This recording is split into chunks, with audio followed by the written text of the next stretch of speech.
Perhaps Cobelvig would be a helpful nomenclature? Severance Season 2, Episode 2, Goodbye, Mrs. Cobelvig. Now, that is clearly at the opposite end of what we saw in Episode 1's titled Hello, Mrs. Cobel. Now, this is intentional duality that will play a role throughout this breakdown and throughout the entirety of Severance. So remember this idea of duality. Now, before we jump into this breakdown, I want to talk about my last video on episode 1, where a lot of you guys showed a lot of love. Shout out to all of my new subscribers. Shout out to all the people who liked that video. So we were able to finally hit the algorithm. I appreciate you guys so much.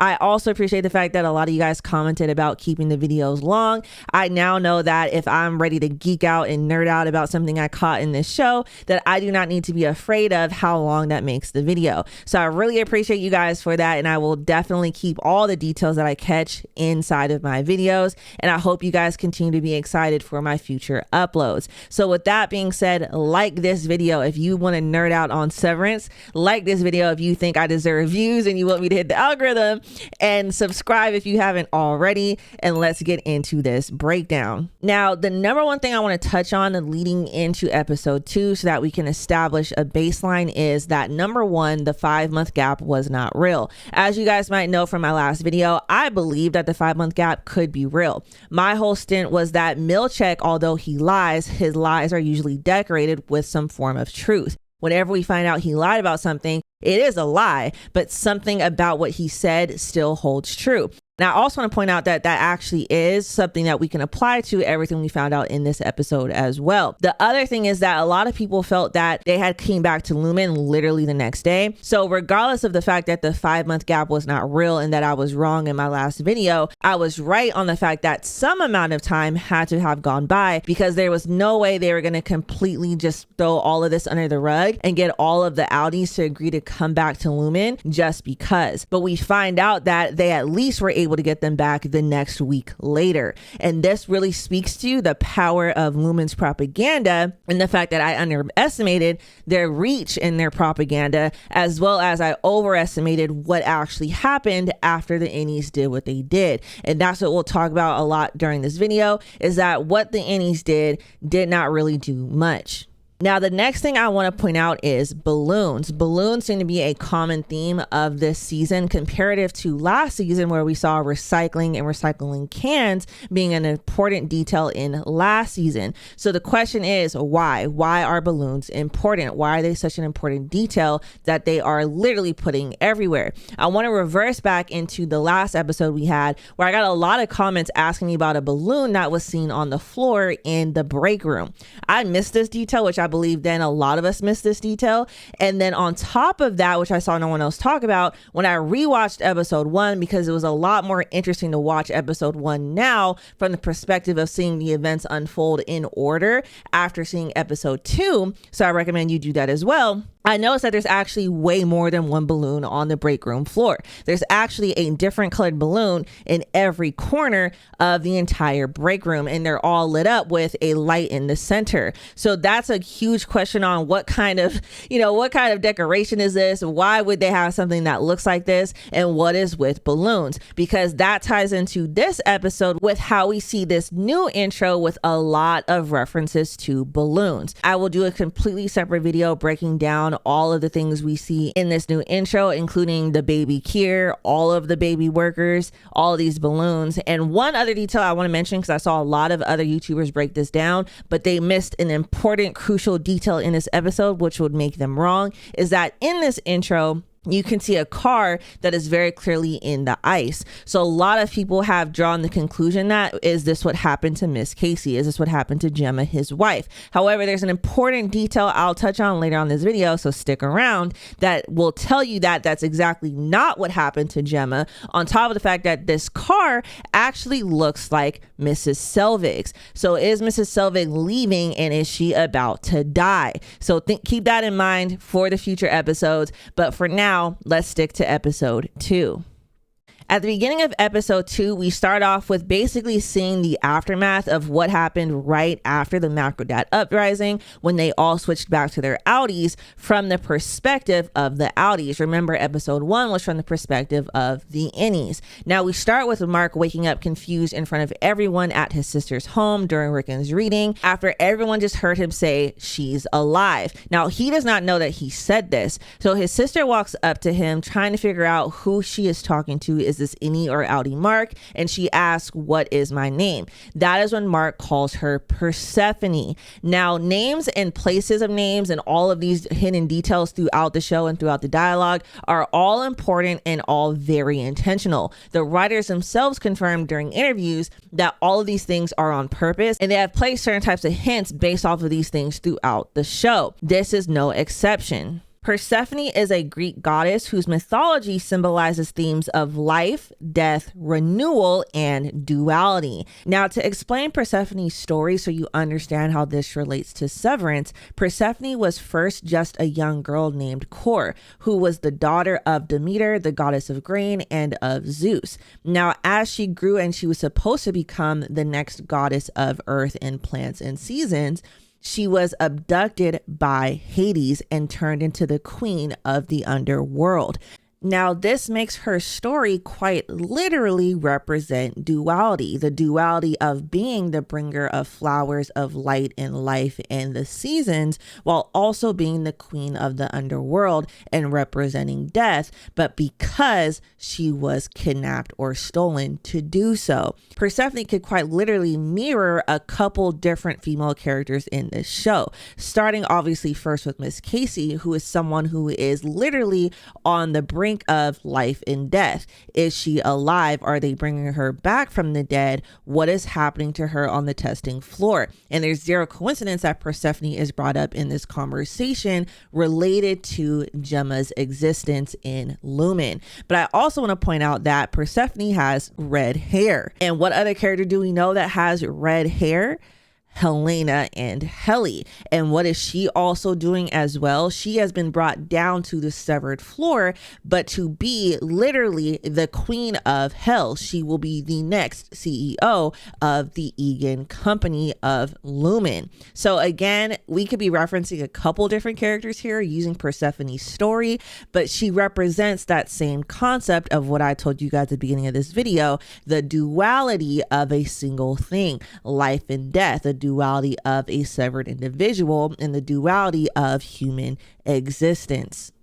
And this perfectly sets me up for my next detail. With the story of Persephone being taken by Hades, who is Hades in Severance? It is Kyr. And it's no coincidence that Kyr in Gaelic means the dark one. And then Lumon represents light. And a lot of people are confused by this because you think light, you think positive. However, like I told you guys in my season 1 breakdown, there is so much detailed imagery of religious cults that mirror Christianity specifically and how they created the religion around Kyr.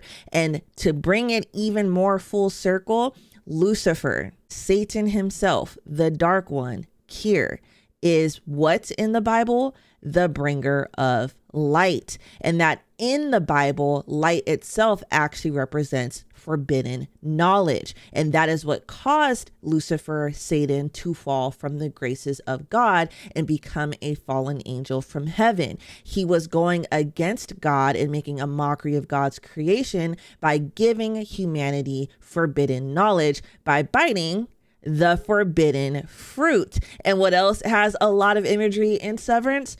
So to connect this all back to Severance, we're watching a company that is at the helm of the biotech industry where medication and tech meet, both considered even in the real world to be industries where there is underlying commentary on whether or not some of these advancements are forbidden knowledge, trying to be God, with a CEO that clearly wants to be seen as a god.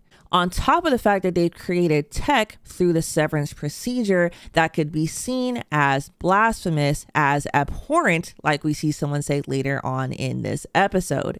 the morality and the political correctness of what it means to be severed. We're also seeing that they're going out and they're recruiting people based off of their vices and promising them a cure for the human condition, and there's fruit involved in this process to bring them into Lumon. So all of this is connected. There's even a quote, and I can't remember where or what scene off the top of my head, so if you guys remember, let me know in the comments, but someone in season 1 said that the actual goal and the true overall motto of Lumon is to bring light or illumination. I can't remember which character said it, and I'm gonna go try to find it myself, but if you know, let me know in the comments. But it's all connected, and these are the details that everyone missed. Now let's get through the rest of this episode so you can hear all the other details everyone missed.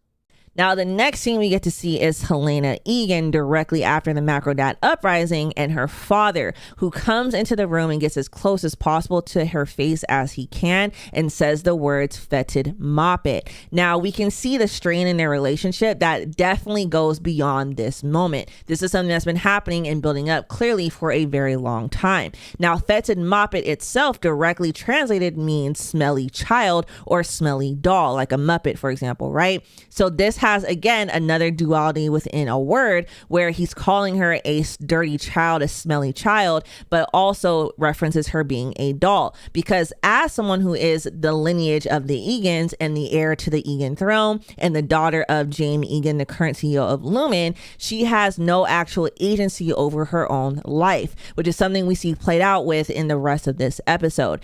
Now, in the next couple scenes, we get some great shots of the Lumon building, and I want to talk about the Lumon building itself. But starting with the fact that we see Dylan G leaving the Lumon building with an ice pack on his head, most likely after being tackled from Milchick, but his Audi has no idea what happened, right? And then Milchick is still in the building looking down on him when Helena Eagan walks up to him and tells him that he needs to go talk to all the Audis and find out what happened, and to let the spirit of Kira guide his hand. And that's when Milchick leaves. Then we see this iconic scene of Helena walking through the Lumon building upstairs, and we see that all of the Lumon building is basically made of glass, and you can see right into it. Now, I want to bring up the fact that we need to pay attention to the way the Lumon building is set up. There's an intentional detail in the Lexington letter that mentions that all Lumon buildings look like malls, and that Lumon building that we're looking at right now in the show definitely looks like a mall. But you want to know what also looks like malls? Prisons do.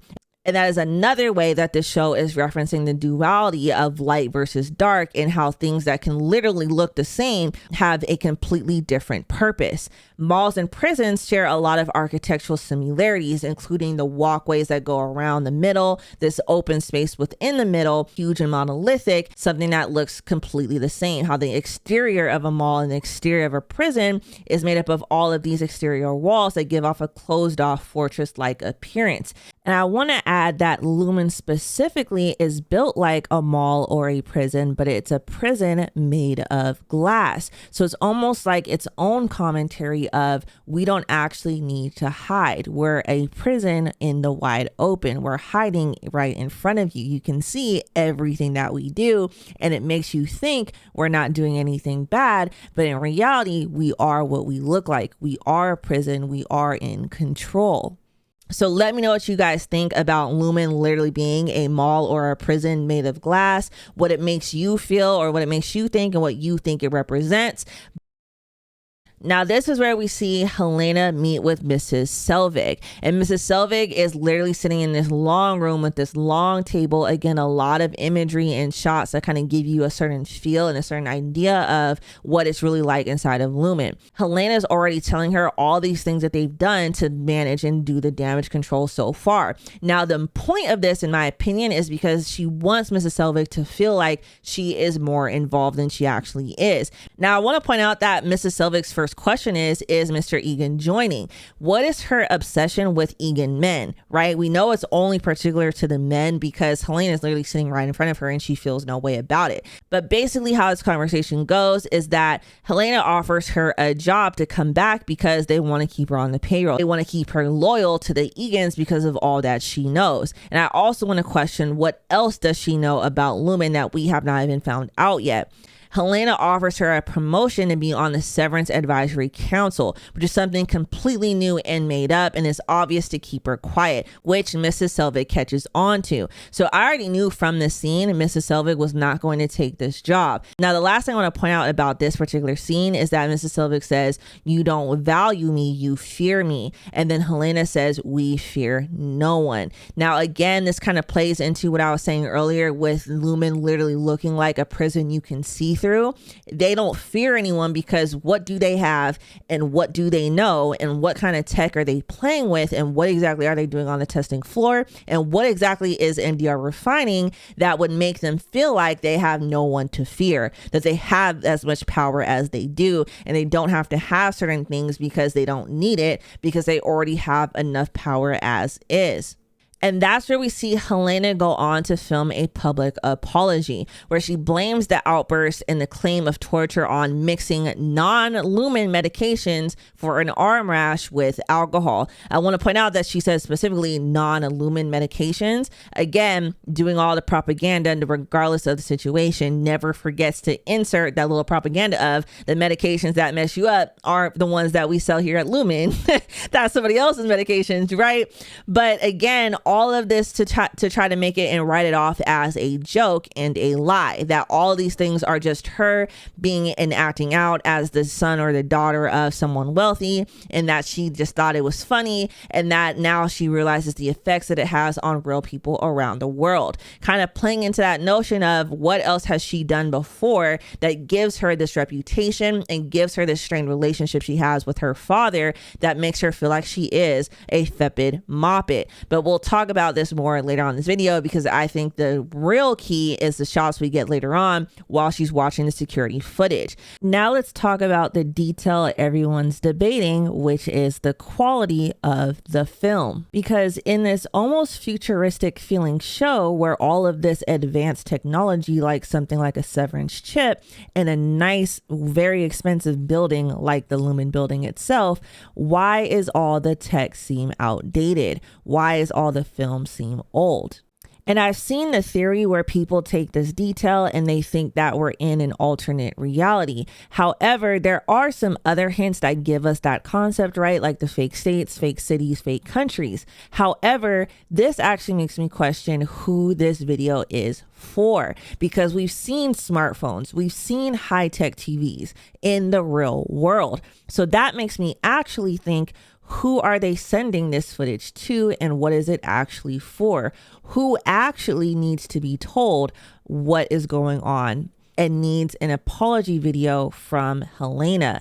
Now, this brings me directly into my next detail, which is when Milchick is leaving on his motorcycle, we see on his license plate something saying Remedium Hominibus, clearly tied to cure. Well, this is Latin for cure for humanity. I want to talk about Remedium Hominibus, this cure for humanity. Is that clearly what Lumon is trying to accomplish? But not just a cure for humanity, but a cure for the actual human condition. Now, the human condition itself is referring to what it actually means to be human. This is an actual motif we've seen play out through a lot of different movies and shows in a different way. And I would say that Severance is definitely the most original and interesting take on this concept. But it's something that's at the heart of a lot of different shows. And understanding the concept of the human condition can help you understand what Lumon actually means by the cure for humanity. And the human condition can be broken up to a couple different categories, starting with existence and mortality. We talk about how Lumon might be trying to maybe bring back cure. They want to maybe conquer death and be able to code people's personalities. That is potential as well. And being able to cure humans of non-existence. We talk about emotions and relationships, the concept of fear, joy, sadness, or like you might be more familiar with in Severance, the four tempers: woe, frolic, dread, and malice, and bringing that out of the human condition to create what Kira believes is the perfect human being. Then we have free will and choice. Are we watching people who get severed and no longer have free will or choice? Someone like Helena, for example, who never maybe had the free will she deserved because of who she is, or people who needed to be severed for the paycheck because money and resources stripped them of their free will. We talk about suffering and struggle and the inevitability of pain and loss. Things like Mark, who lost his wife and is struggling to deal with this and resulted to severance in order to what? Cure his pain. Connection and isolation, for example, which I believe will play a bigger role in Irving's character. I'm not trying to talk down on people who only have dogs that are their children, but what I was trying to really get to is that he is very clearly an isolated person. He has no other family that we know of, and he's resulted to isolation in order to break into Lumon. But I believe him and Bert's arc will be about connection and how has any found the connection that he's been starved of. And then lastly, we have purpose and meaning, because all human beings are trying to find purpose, a meaning to their life. And I believe that will be seen through Dylan G's arc of someone we know who has been tribal since the beginning of Severance, where he believed into MDR and he was opposing against anybody else in O&D. And now we see him as a family man in the outside world who is looking for purpose and meaning through his work. I believe every part of the human condition is being commented on through Severance, and that Lumon's goal is to solve or to cure the human condition. But at what cost? Are all of these people going to lose their humanity? Now we watch as Milchick goes on to find Irv first, and Irv plays off like nothing happened and that he was just at home watching TV. Fires Irv. He goes to Dylan. Dylan's Audi is completely lost, and he tells him that his innie got into a physical altercation with another innie and fires Dylan G as well. Now we jump to Mark at his sister's house, where they're debating what his innie meant by "she's alive," with both Rickon and Mark being adamant that his innie could not have meant Gemma and must have been talking about the baby. But Devin just simply will not let it go. And I'm going to tell you right now, Devin is the sister we all need in a situation like this, because she ain't going to let it go. She's going to ask the right questions, right? So the doorbell rings during this conversation, and it's Milchick. And that's the first hint that everyone gets that something is off, and there's way more to this. Now, Devin is very not happy to see Milchick, which I thought was hilarious, because I would do the same thing. Like, you're not going to smile your way into thinking that I don't think nothing's wrong, right? But as we get into this conversation, I do want to point out again with Rickon. So in my last video, I did say that Rickon's book could potentially be real. Now, we do know that it's probably not real. However, I still believe Rickon is somebody who could potentially end up on the other side, especially in the scene where Rickon says he really likes the helmet. He just seems way too easy to impress and possibly buy off, right? So I think this is a hint to us that we might want to question Rickon. Now, I also believe that the reason the helmet was even brought in the house and was placed on the table like it was and was such a focus and important detail was because there's probably a camera or a mic within that helmet that he's using to record this entire conversation. Now, he sits down with Mark and his family to talk about how the innie was in the house for exactly 39-minute interaction, right? Because as we know, like I mentioned in my last video, Mark is super important for some reason. Why is Mark so important? We know it's related to Cold Harbor, like we find out later on in this episode, but I want to talk about at the end of this video why Mark would be so important and what the point of Cold Harbor actually is. Now, I want to point out about Milchick's jacket, his suit, the bike, the helmet, all of it. It's all, again, in that perfect dark shade of blue. I also want to point out that the shades that Irving's Audi was painting in is also not black as well. It's a very, very dark blue. Like I said in my last video, everything that's in blue represents being controlled by Lumon. So again, all of these very intentional, expensive details are not on accident. all of this is on purpose, and that even some of the things that appear to be black in the show are very clearly blue, and they're very clearly putting a blue hint over the entire show in the post-production to also give that vibe as well. But back to Helena is watching the moments before Helly leaves, and they talk about being each other's spouses, and the infamous any kiss happens, right? Now, at first, she's amused by the conversation and the jokes. It almost seems like she's living through watching her any inside of Lumon. And then all of a sudden, she gets surprised by this kiss. And in the outside, this mirrors the fact that she's super secluded. Now, as we get this shot watching her at the top of a tower, to me, this is just such clear imagery of Helena, like as if she's this secluded princess who's stuck at the top of her tower. This princess who's being groomed for a throne that feels isolated by her wealth and her fame and by the people's general disdain for Lumon and her family.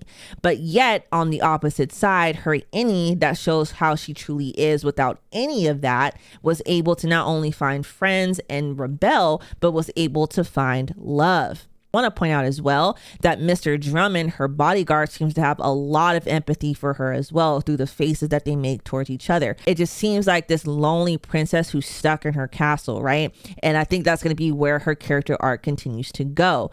Now, as we watch the weekend continue to take place, we see Dylan's outie is looking for a new job already, and he is stressed out. He clearly needed the Lumon job, and he is slightly opposite to his innie, that the Dylan G that we know, super confident, self-assured, and risky even at sometimes, whereas his outie needs to reassure himself just to even get through an interview, super anxious, right? They give us this off-putting shot of an interview that looks literally exactly like Dylan from behind. This weird twin or duality effect. The boring interview, and they're talking about all these boring, it's really commentary on the actual hiring process in real life and all of these stupid questions they ask, and like how you're supposed to actually have some weird interest in something like doors in order to get a door job at a door factory. Like, it's so crazy how some of these things are actually real things in real life, right? We then find out that the interviewer is not for the fact that Dylan is a severed, quote unquote, and that he literally ends the interview there and basically discriminates against Dylan G on the fact that he's severed, and he calls it abhorrent, right? So I believe that hopefully later down the line throughout the rest of the season, we'll see a lot more political commentary about what it means to be severed and how these people who are going through the process are being treated, right? But I also want to talk about the commentary on that they're targeting people who need it. So it's almost like this weird double entendre of like seeing discrimination in real life where people have to do certain things just to survive. Dylan took the severed job because he needed the money. Like they mentioned, he had all of this part-time jobs before Lumon. And my last question per this interview is, we see Dylan mentions the health benefits at the beginning of the interview. So my question is that who that is super close to Dylan, potentially in his immediate family, needs the health benefits, and it's like a make or break situation, and that's why he's so quick to look for another job. There's someone close to him who needs these benefits. Now, this is where we get to the scene that I've been talking about since the beginning of this video, where there's a detail everybody missed. Now, Mark and his sister meet at Pip's diner. Devin wants to confirm what Mark's innie meant. Now, I want to point out, like I've been telling you guys since the first Severance video I made, wearing red will point out to somebody who is clearly ready to rebel or ready to ask questions. And Devin wearing red at Pip's is no exception. Now, Mark says he's going to quit tonight, and Devin sounds like any of us probably when we're questioning everything that's happening in the entire show, but she's questioning everything and mentions why was Milchick so curious. This pisses off Mark, and I want to go a couple different ways with the rest of this conversation, but let's start off with the important detail. Now, Mark says he identified her and saw her body. So a lot of people took this detail and ran with it, and they were like, so we know she really died.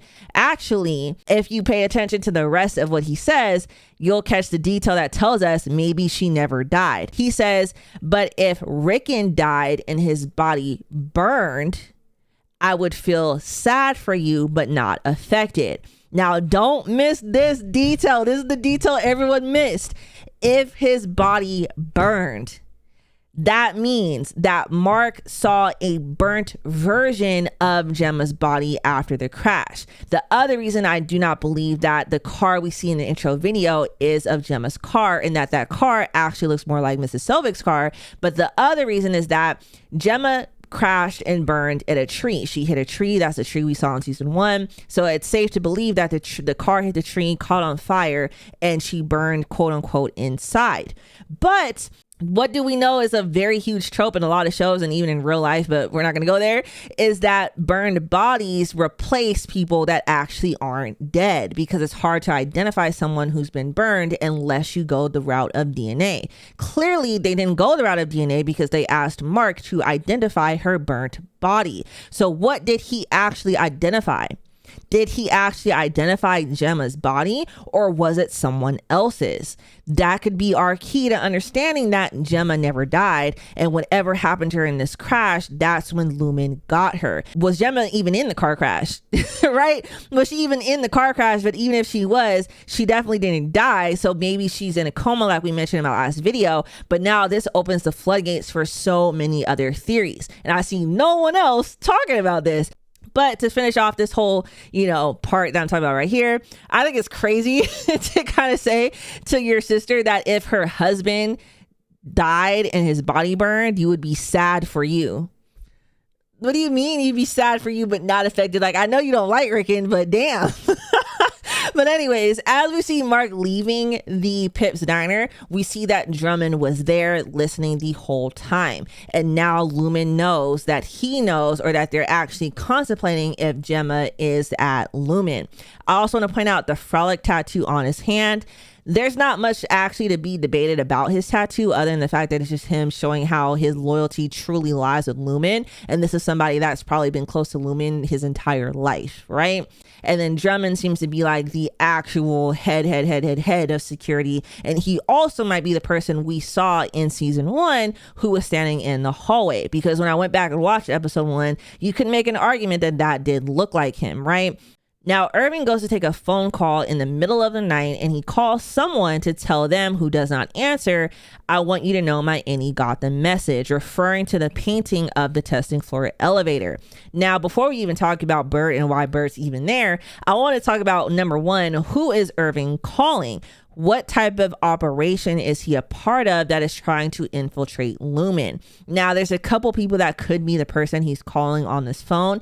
I believe number one is probably someone we haven't even met yet, right? It's somebody we haven't even met who is trying to infiltrate Lumon. I even have a running theory that Irving himself, based off his military background and the things he has in his apartment, he himself could be a special forces agent who's undercover. Could have been undercover for the entire time he's ever worked at Lumon. Now, on top of the fact that this person did not answer, probably because Irving was just fired. So Irving is calling this person who has basically cut him off because they think that he failed his mission, right? So who is he actually calling? Well, I actually don't think that the person he was trying to call in that moment was Bert himself.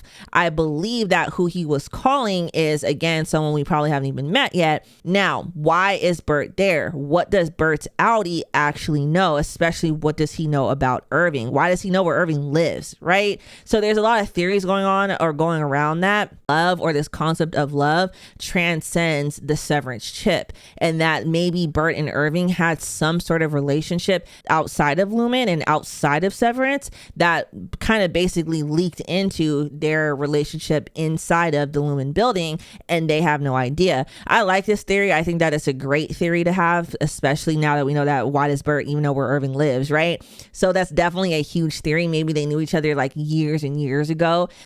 And now this is where we get to the juicy part. During the last day before the Monday back, Milchick visits Mark again, because this is after the conversation he just had is with his sister that Mr. Drummond listened in on. And he shows up to Mark's house with a pineapple fruit basket, right? And he says he knows he's still weighing on whether he would like to return to Lumon. And he offers him a couple different things, including a 20% bump, a full investigation into the innie's claims, and regular wellness checks from independent orgs. And that this would be the first step of many.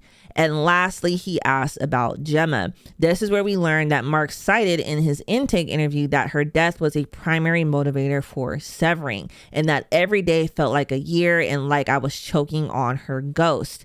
Milchick then goes on to say, the Mark I know is happy and he cares for people and he's funny. He knows nothing of the pain I see in you right now. He's even found love. The solace you have given him down there will make its way to you. It just needs time. Now, this entire conversation is so coded in basically the devil on your shoulder, right? Because Milchick walks into his door and gives him money, promises, and even mentions promising to him that he will cure his depression, right? Again, they're targeting people who need the money. They're targeting people who need severance for a reason, whether that reason is the money for the health benefits or even to sever their brains to get away from whatever they're dealing with on the inside.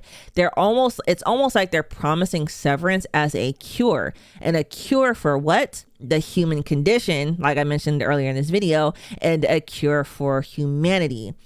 And based off of this conversation, it was enough because he triggered the real trigger points, and Mark shows up on Monday.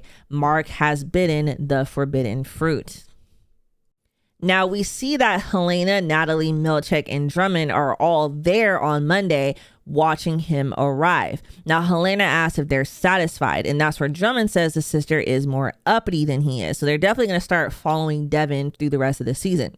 Now they ask who he's filling all of the other refiners with, and that's where Milchick says he brought in a floater from overseas and a pair who were laid off from 5X. Now we know that 5X, what actually happened to 5X is my question, but we know that there's disdain for that team because they quite literally never met quota. And a reminder that quota is simply literally every refiner refined at least one full file by the end of the quarter. That's all it is one file. So for them to never meet quota is kind of crazy, because there must have been more to 5X, because to shut down an entire Lumen versus just get new refiners, question of the year.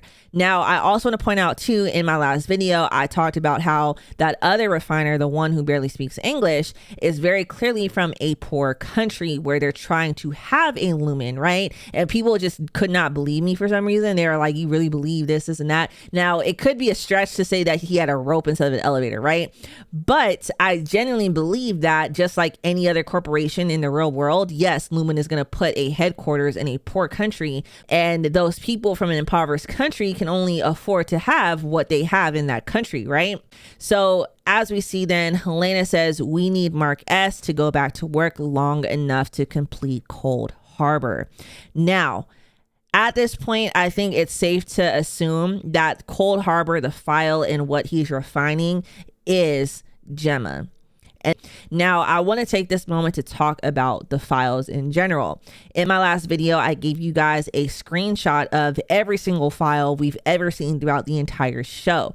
Now, I want to point out that in that video, I asked you guys what you guys think they all mean, because what do they all have in common? And now, including a new file in season 2, episode 1, named Santa Mira, every single name of the files in all of the files we've seen so far in the entire show are all places. And now to show you guys this list compiled with where and what they are, some of these places are real, like you see at the top, like Tumwater, Cairns, Kingsport, Minsk, Narva, and Labrador. Some of these places are historical. So I want to point out, number one, Siena is a historical place in Italy, but Culpeper, Drainsville, and Cold Harbor are all 3 historical cities during the Civil War. We also have Lexington, which is not only a common name in a couple different states, but is also has ties to the Revolutionary War. And lastly, we have the made up names like Long Branch, which might just be referring to somewhere rural, Ocula, which is definitely fictional, Pacoma as well, Moonbeam, which is both a real place in Ontario, Canada, but also could be fictional and could be referring to Operation Moonbeam. And lastly, we have Santa Mira, the newest one we've seen, which is a fictional town used in films, including Invasion of the Body Snatchers. It's all connected. Now, I'm going to do an entirely separate video this week talking about what I generally believe using details, what the refiners are doing specifically. But I think based off of this list, we can now assume, and based off what we know, that it's tied and related to people that are either from or were taken at any of these number of locations, and the files they are refining are people, and they're all people on the testing floor. Now, to move ahead, we see Mark go up and down, back and forth at Lumon. That corresponds directly with everything we saw in episode 1 of every day he came back with the new refining team until that last third day where he rebelled against them and tried to get rid of Mark W. That was at 9:15. Then we see the very next day where Mark S returns, and that is when the board has decided to give him what he wants. He's gonna get his refinement team, including Helly. Now, this is the moment I was talking about earlier as well in the video, where you can clearly see even Milchick and Drummond are both feeling sympathetic for Helly. They know that she is not wanting to go back down there. But then he gets his whole team back like he requested, and that's where the events of episode 1 in the middle of it begin. Now, I want to talk about how this is even more proof that the Helly we get in episode 1 is Helena. There's significant things that Helena does that Helly does not do. Her more solemn and quiet personality, her weird stare she kind of does at people that makes her seem kind of robotic and kind of AI, the fact that she doesn't know how to turn the computer on, and all of the details I mentioned in my last video breaking down episode 1, it's safe to say that the Helly we got in episode 1 is not Helly, it's Helena. And it's going to be interesting to see how the other refiners start to figure out that this is not the Helly they know. Now, last but not least, at the end of the day, Mark goes home and he finally runs into Mrs. Cobelvig. And this is where he confronts her about why she did everything that she did. Why were you in my family's home? Why were you asking me so many questions? Why do you live next door to me? And the whole time you were my boss. And then this is where he has the realization, does Mrs. Cobelvig or Mrs. Cobelvig know something about Gemma? And the face Mrs. Cobelvig makes tells him all he needs to know. So now for the rest of the season, we're going to see a Mark who is hell-bent on trying to figure out where the hell is his wife. But I hope you guys enjoyed this video. I went detail for detail, and thankfully this video didn't have to be as long as the last one. But like I said in my last video, if the details require it, we will be making extremely long videos. We will be all nerding out together. So if you made it this far, I hope you enjoyed. Hit that subscribe button if you have not already, and I'll see you in my next upload.